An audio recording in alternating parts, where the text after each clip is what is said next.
बुल्ले शाह हैं। अपने संग रलाई प्यारे, अपने संग रलाई, पहला नेह लगाया सीने, आपे चाई चाई, मैं पाया ए या तुध लाया, आपनी तोड़ निभाई।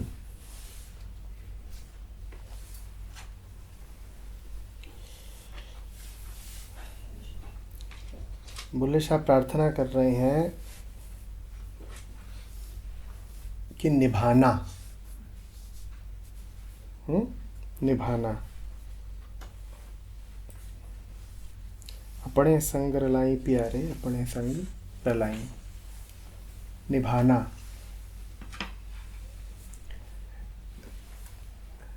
ऋचा पूछ रही हैं कि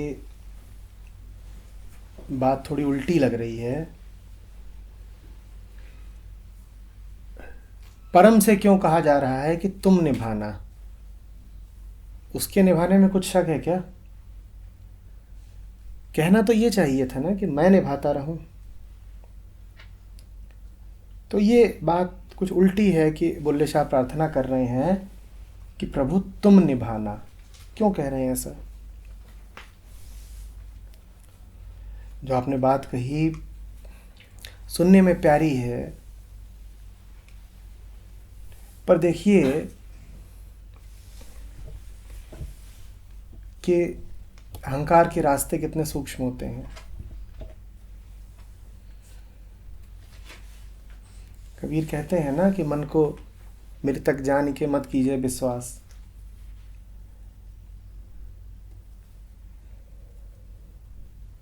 जब स्थूल होता है अहंकार तो कहता है क्यों निभाऊं मैं किसी से,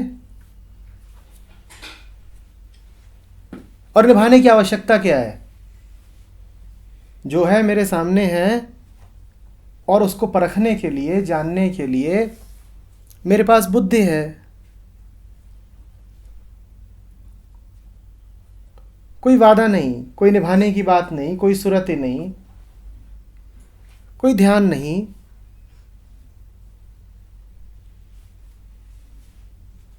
कोई निष्ठा नहीं, कोई आस्था नहीं, कोई समर्पण नहीं। जरूरत क्या है निभाने की?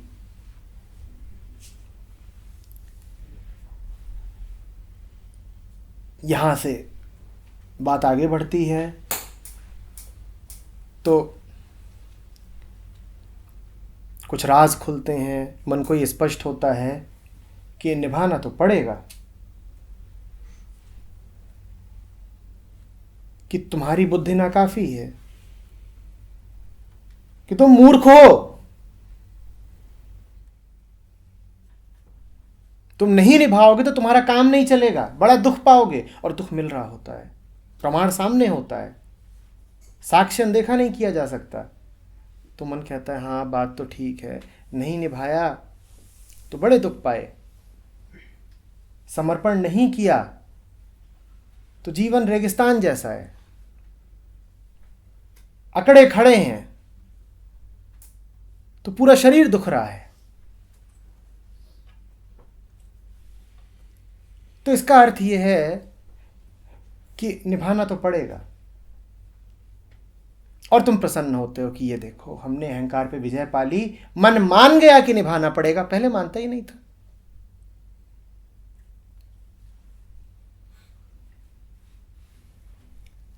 मन पहले कहता था मैं नहीं निभाऊंगा, मन अब कहता है मैं निभाऊंगा। कुछ मानवान नहीं गया है, मन को मेरे तक जान के मत कीजिए विश्वास। बात कुछ खुली। मन पहले क्या कहता था? मैं नहीं निभाऊंगा। मन अब क्या कहता है? मैं निभाऊंगा।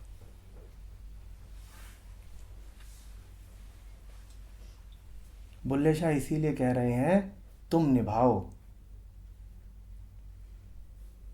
तुम निभाओ।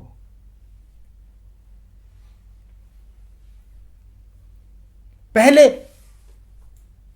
नहीं जाता था मैं बोध सत्र में,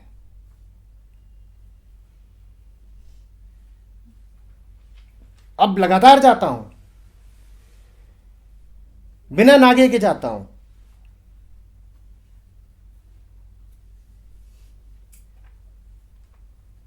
अरे मैं सुधर गया हूं,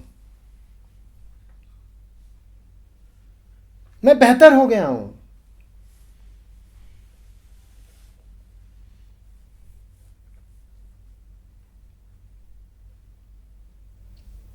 कुछ कुछ बात दिख रही है। और फिर एक तीसरा भी होता है जो कहता है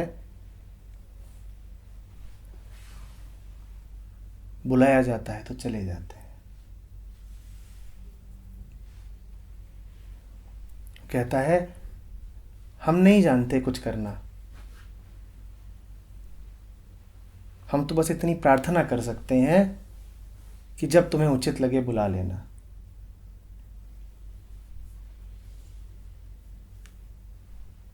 और हम ये भी जोर दे के ना कह पाएंगे कि बुला ही लेना, क्योंकि क्या पता कब उचित है बुलाना और कब नहीं उचित है। तो हम तो बस मौन होके खड़े हो जाएंगे। बुलाना हो तो बुलाना, ना बुलाना हो तो ना बुलाना। हां, हमसे कोई बाधा ना पाओगे।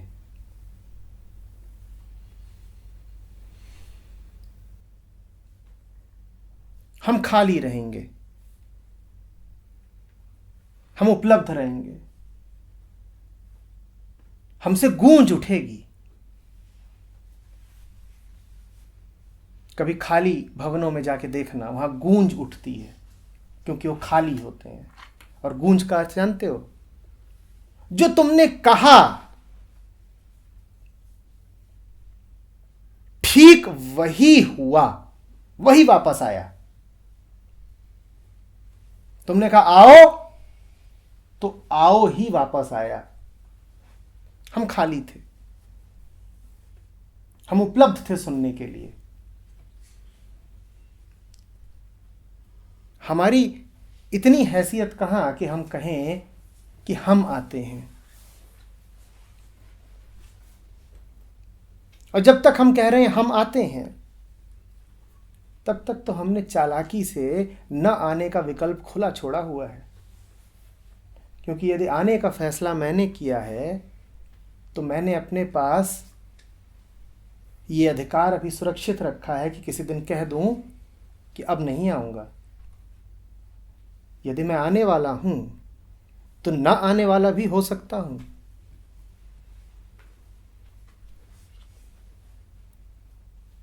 मैं ही तो बैठ करके तय करता हूं ना कि आज आना है, तो मैं ही बैठ करके ये भी तय कर सकता हूं कि आज नहीं आना है। कर्ता भाव सुरक्षित रखा है।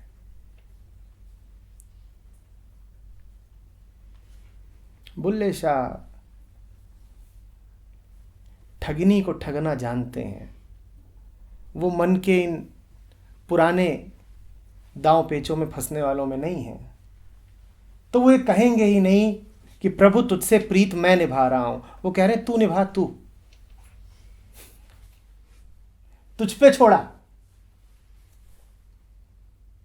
और तुझ पर छोड़ना ही मेरा निभाना है। इसके अतिरिक्त कोई निभाना होता नहीं। बात की सूक्ष्मता को पकड़िए। जीव का निभाना निभाना नहीं है, उसका निभाना है अपनी ओर से न निभाना। नहीं, मैं नहीं निभा रहा, तू निभा।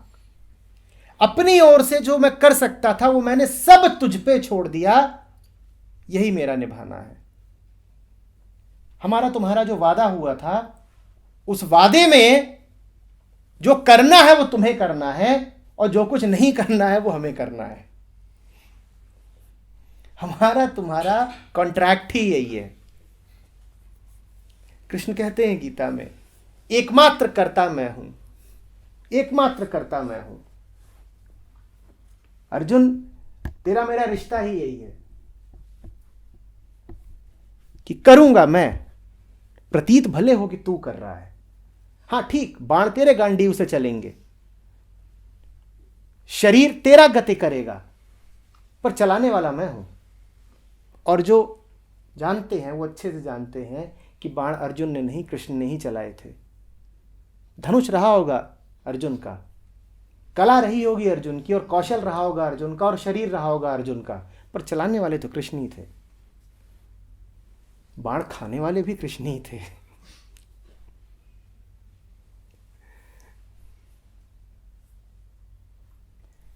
चला भी रहे थे, खा भी रहे थे। कुरुक्षेत्र हो या मथुरा वृंदावन हो, दोनों जगह कोई अलग अलग घटना थोड़ी घट रही है। जो लीला वो गोपियों के साथ कर रहे थे, वही लीला तो कुरुक्षेत्र में भी हो रही थी ना। हाँ, वहां ऐसा लगता था कि रास है, और यहां ऐसा लगता था कि युद्ध है।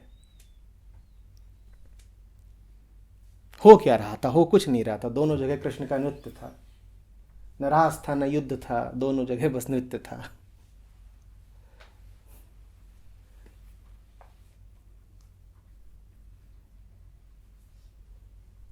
तो बुल्ले शाह नहीं फंसने वाले कि हम निभाएंगे। उन्होंने कहा हम समझ गए हैं, तुम्हारा हमारा रिश्ता क्या है वो हम समझ गए हैं। तुम्हारा हमारा रिश्ता है वही है, तुम पिया हो और हम पिया की प्यारी हैं। जो करोगे सब कुछ तुम करोगे। आम गृहिणी भी समझ गई है इस बात को। हमारी तुम्हारा जो कॉन्ट्रैक्ट है उसमें जो करना है वो तुम्हें करना है।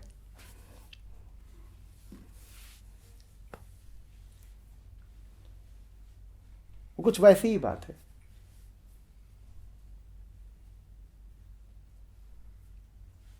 एक जोड़ा चला आ रहा था,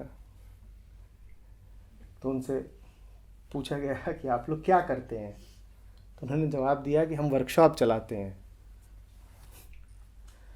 बोले इसका क्या अर्थ है? बोले ये पिया है, ये वर्क करते हैं, हम प्यारी हैं, हम शॉपिंग करते हैं।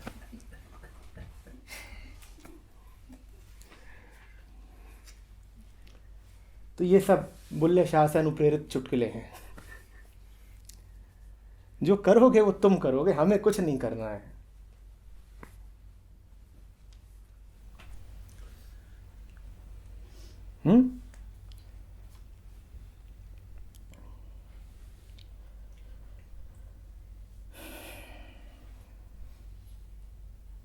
क्या आशय है इस बात का कि जो करोगे सो तुम करोगे, हमें कुछ नहीं करना है।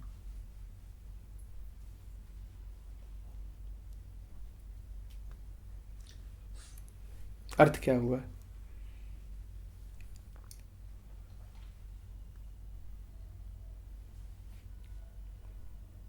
दो बात समझिएगा। जो करोगे सो तुम करोगे बड़ा विधायक वाक्य है। विधायक माने किसी बात को जोर दे के कहा जा रहा है, पुष्टि की जा रही है। पॉजिटिव स्टेटमेंट है। हमें कुछ नहीं करना है, ये पूरे तरीके से निषेधात्मक वाक्य है, निगेटिव स्टेटमेंट है। और जीवन यही है, इन दोनों को एक साथ लेकर के चलना। जो करोगे सो तुम करोगे, ये है गहरे से गहरा समर्पण। जो करोगे सो तुम करोगे, ये गहरे से गहरा समर्पण है। विधायक, हमें कुछ नहीं करना है, ये गहरे से गहरा विरोध है। दोनों बातें एक साथ हैं इसमें, समर्पण भी और विरोध भी। आपको ताज्जुब होगा, ये कैसे हो सकता है? समर्पण भी है और विरोध भी है।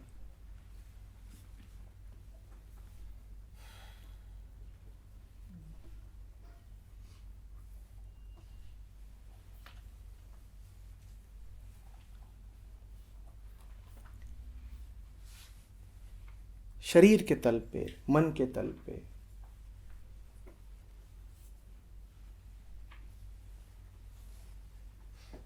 जीना ही ऐसे है कि संसार हावी ना हो जाए।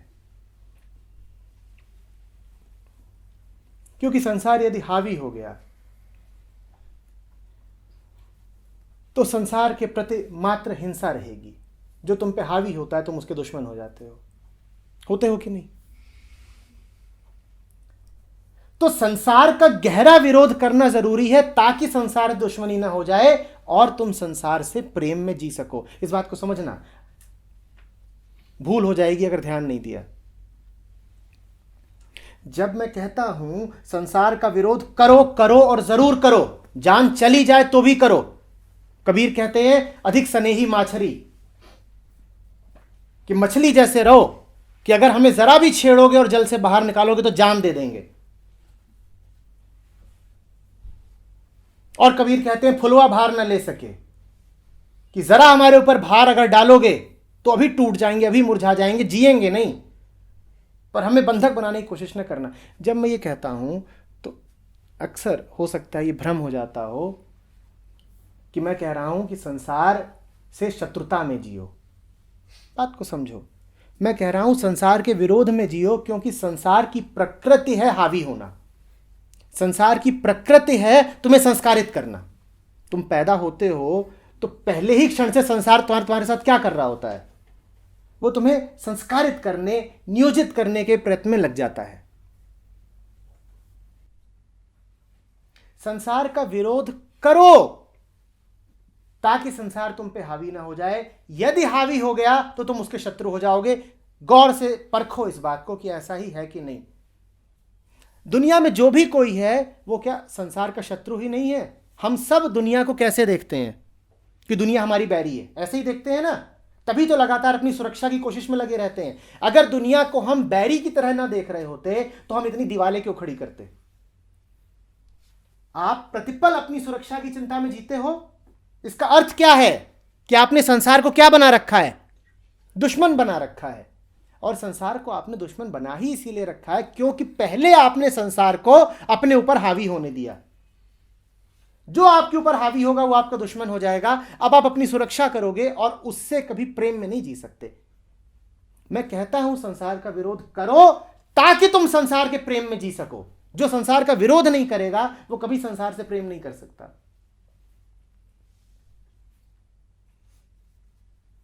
हर बच्चे को विद्रोही होना चाहिए और हर जवान के भीतर आग जलनी चाहिए कि नहीं स्वीकारूंगा, गहरा विरोध है, नहीं स्वीकारूंगा। और नहीं स्वीकारने में भूलना नहीं, हिंसा नहीं है, प्रेम है। जब भी कोई ये आरोप लगाए तुम पर या तुम्हारे ही मन के किसी कोने से ये शंका उठे कि मैं क्या दुनिया का दुश्मन हूं, तुम दुनिया के दुश्मन नहीं हो। तुम तो दुनिया से प्रेम में ही जीना चाहते हो। और जितना गहरा तुम्हारा प्रेम होगा उतना ही गहरा तुम्हारा विरोध होगा। बिना गहरे प्रेम के तुम गहरा विरोध कर नहीं सकते।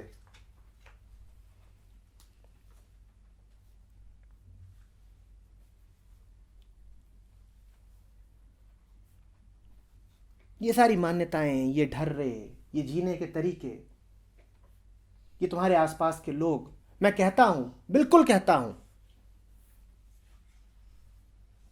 कि जान देकर भी इनका विरोध करो। और मैं इसीलिए कहता हूं क्योंकि मैं चाहता हूं कि तुम्हारा इनसे प्रेम रहे। जब मैं कहता हूं कि तुम्हारे परिवार में जो कुछ हो रहा है उसका विरोध करो करो, तो मैं ये बिल्कुल भी नहीं कह रहा हूं या चाह रहा हूं कि तुम्हारा परिवार टूट जाए। मैं चाहता हूं कि तुम्हारे रिश्ते प्रेमपूर्ण रिश्ते रहें। मैं चाहता हूं तुम्हारे रिश्ते स्वस्थ रिश्ते रहें। और एक बात ध्यान से समझना, दो लोगों का आपस में कोई रिश्ता स्वस्थ रिश्ता नहीं हो सकता। दो लोगों का स्वस्थ रिश्ता मात्र तब होता है जब पहले दोनों का परमात्मा से रिश्ता स्वस्थ हो। हर स्वस्थ रिश्ते की बुनियाद परमात्मा है। जिस घर में आध्यात्मिकता नहीं है उस घर में कोई भी स्वस्थ रिश्ता हो ही नहीं सकता। जिस घर में आध्यात्मिकता नहीं है वहां प्रेम हो ही नहीं सकता। तुम झूठ बोलते हो जब तुम कहते हो कि हमारे घर में वैसे तो बहुत प्रेम था, पर इन सत्याग्रहियों ने आग लगा दी है। प्रेम था ही नहीं। शरीर और शरीर के मध्य थोड़े ही प्रेम होता है कि मियां बीवी घर में रह रहे हैं तो उससे प्रेम हो जाएगा। शरीर कोई प्रेम जानता है? तुम्हारे हाथ में प्रेम बैठा है? तुम्हारा पेट प्रेम जानता है? तुम्हारी नाक और तुम्हारे घुटने की हड्डी, यहां से प्रेम होगा या तुम्हारी आंतों में प्रेम बसता है? प्रेम का घर तो आत्मा है। आत्मा को तुमने कभी जाना नहीं तो प्रेम कहां से आएगा? पर तुम इस दुर्भाग्य को कभी स्वीकार नहीं करोगे कि हमारे घर में, परिवार में, समाज में, पूरे विश्व में प्रेम कहीं है ही नहीं। प्रेम आएगा कहां से? प्रेम तो आध्यात्मिकता का फूल है, आध्यात्मिकता नहीं तो प्रेम कैसा?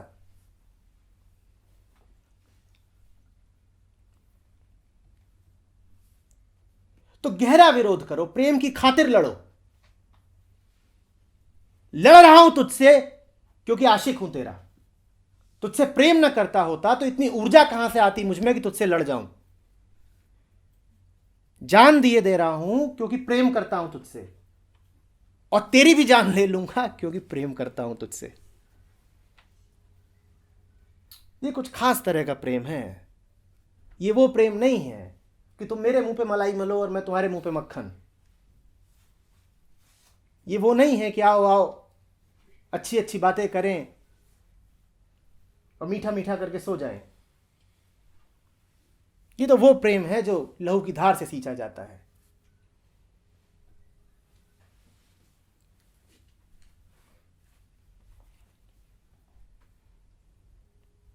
तो गहरा विरोध होना चाहिए, गहरा विरोध।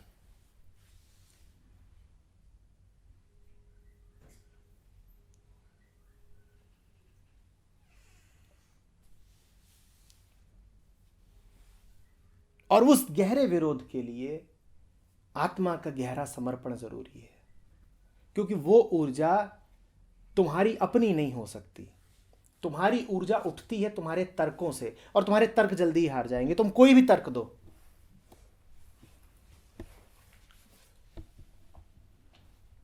तर्क पे आधारित तुम जितनी लड़ाइयां लड़ोगे वो जल्दी ही पाएंगी कि अब उनमें ऊर्जा नहीं बची है, तुम थक जाओगे।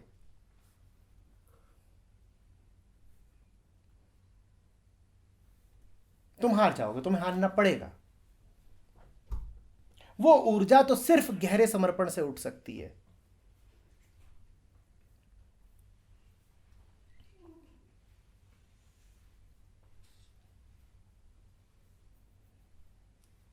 सुंदर से सुंदर छवि संत की रही है, जिसमें संत के एक हाथ में धर्म ग्रंथ होता है और दूसरे हाथ में तलवार होती है।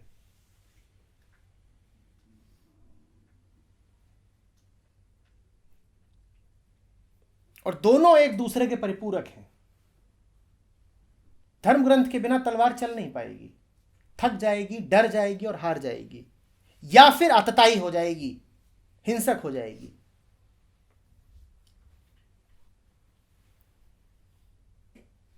और तलवार के बिना जो धर्म है वो पाखंड है।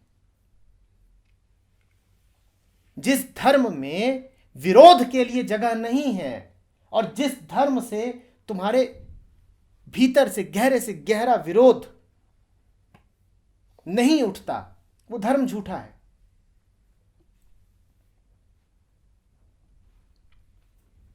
तुम कहोगे विरोध जरूरी क्यों है, समायोजित होकर भी तो रह सकते हैं।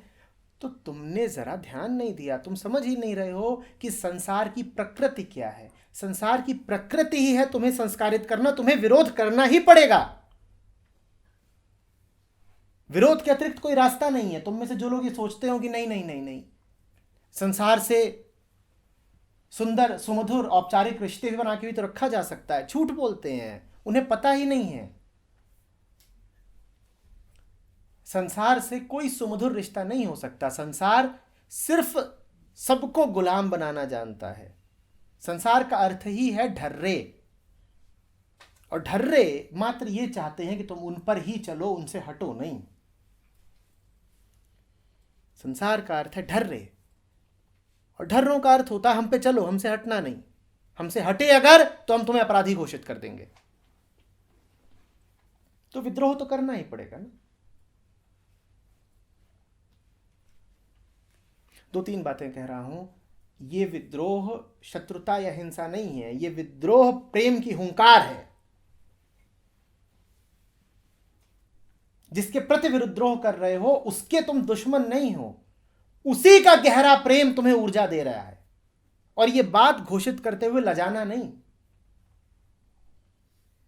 कि तुझसे प्यार करता हूं इसीलिए तेरे विरोध में खड़ा हूं। तुझसे कुछ कम प्यार करता होता तो कब का तुझे स्वीकार कर लिया होता।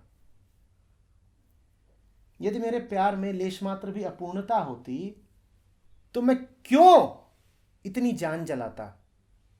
मैं कहता ठीक है, जैसा चल रहा है चलने दो ना, क्या फर्क पड़ता है।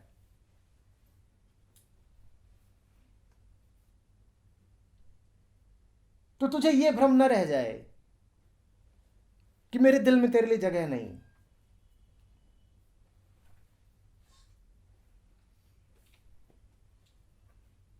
दिल साफ है, दिल धड़कता है, सत्य के लिए, प्रेम के लिए ही धड़कता है, इसीलिए हाथ में तलवार है।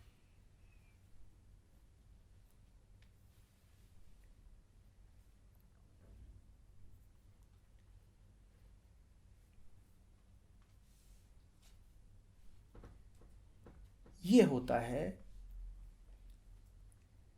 अकर्ता का भाव। जो करेगा तू करेगा, यह है समर्पण। हमें कुछ नहीं करना है, यह है विरोध। क्योंकि संसार लगातार तुमसे करवाना चाहता है।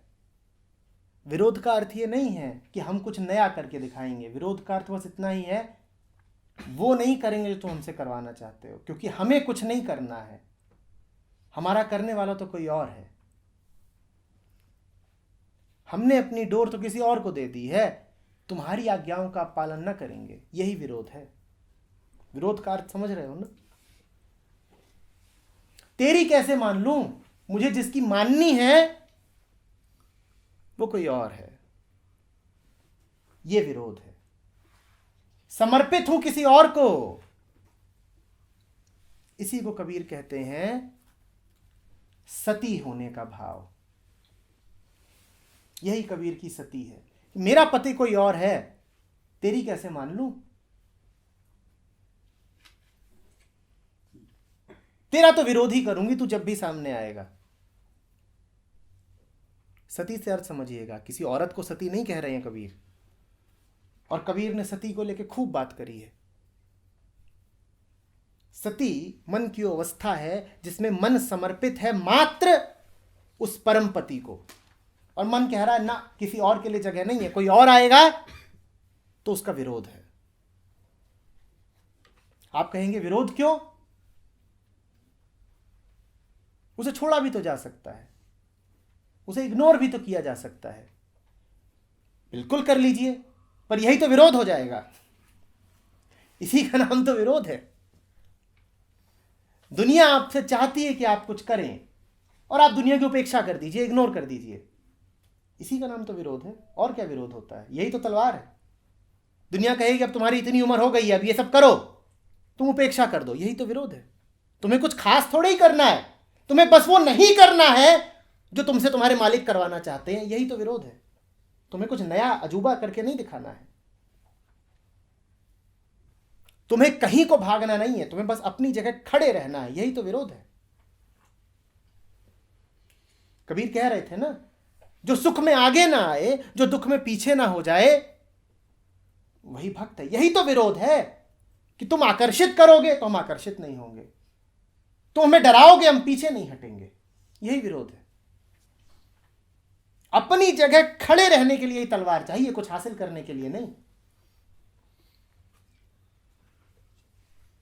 संत में और लुटेरे में यही अंतर होता है। लुटेरा तलवार उठाता है कहीं पहुंचने के लिए, और संत तलवार उठाता है अपनी जगह खड़े रहने के लिए, अपने केंद्र पर आसीत रहने के लिए।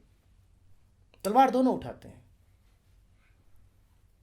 हमें कुछ चाहिए नहीं दुनिया से, हम बस ये चाहते हैं कि हम जैसे हैं हमें रहने दो, हमारा विद्रोह इस खातिर है, और वही असली विद्रोह है।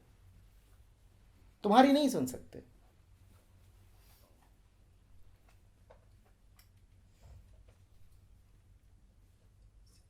बात महीन है, ध्यान से नहीं सुनोगे तो अर्थ का अनर्थ कर बैठोगे।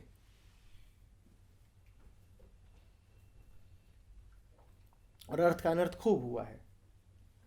इसीलिए तो अब धर्म के नाम पे इतनी लड़ाइयाँ चल रही हैं जिनका धर्म से कोई लेना देना नहीं है, और इसीलिए वहाँ लड़ाइयाँ नहीं हो रही हैं जहाँ हो जानी चाहिए थी।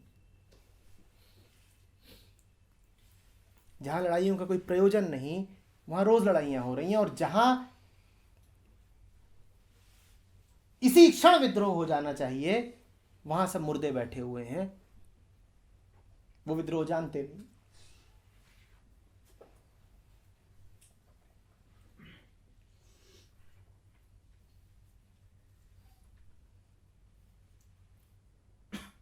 लड़ाइयाँ कहाँ चल रही हैं? लड़ाइयाँ चल रही हैं इराक में और सीरिया में।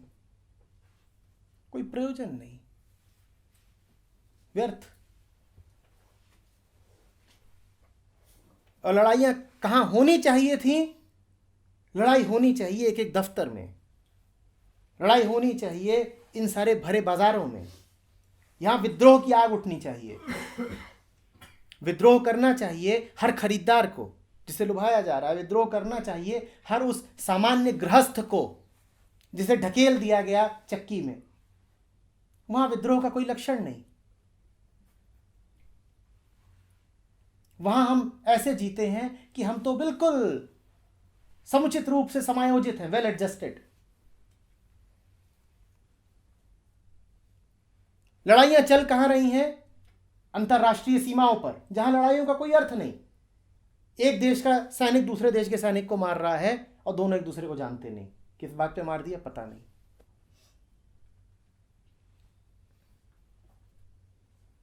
और जहां अभी इसी समय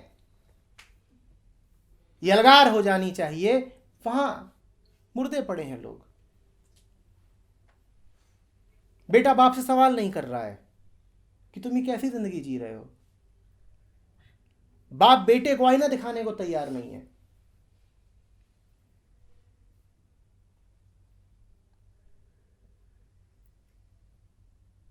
वहां कोई विद्रोह है ही नहीं। सड़कों पर विद्रोह होना चाहिए, हमारे महानगरों में विद्रोह होने चाहिए। और मैं समझता हूं इन सबसे ज्यादा बड़ा विद्रोह होना चाहिए हमारे विद्यालयों में, कि तुम ये क्या कर रहे हो, मुझे मेरे मन में कैसे संस्कार भरे दे रहे हो। पर वहां कोई विद्रोह नहीं है।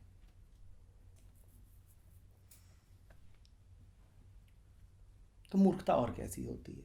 जहां लड़ने की कोई जरूरत नहीं वहां लड़ रहे हो, और जहां प्राण दे के लड़ जाना चाहिए वहां तुम जंजीरें पहने बैठे हुए हो।